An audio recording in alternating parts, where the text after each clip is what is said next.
We're going to cover the plank. So when we're doing a plank, essentially it's the very top position of the push-up.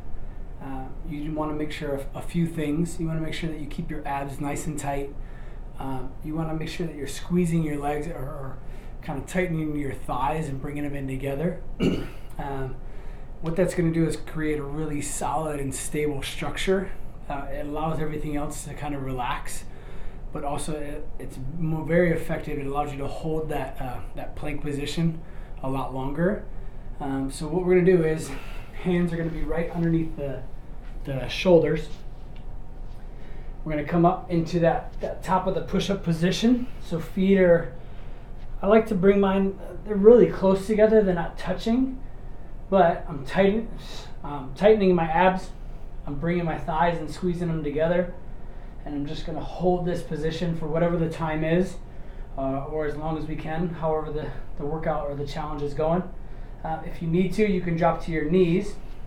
Takes a little bit of pressure off, but still you want to make sure you're squeezing your thighs, tightening your abs. Another way to do this would be to drop all the way down into your elbows. Now I think going to the elbows is a little bit more difficult. Some people would say that staying up on your hands is more difficult. It's whatever works best for you. But same thing, we're going to come into that full plank position. Elbows are right underneath the shoulders. My arm is perpendicular to the ground. And what you want to make sure, again, is that everything is nice and tight,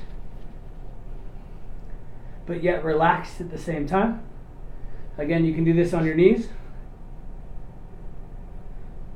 Whenever you're doing this, you want to make sure your shoulder is in line with your hip joint and that it's a nice, tight, solid structure.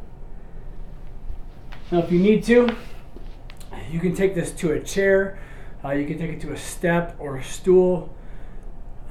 For me, I find that planks, if you go against the wall, you almost take any part of the challenge out of it. So if you find that a chair or a stool is still a little bit too difficult, I would go to like a kitchen counter or bathroom counter or something like that.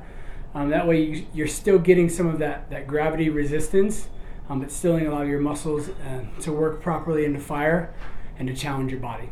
That is your plank.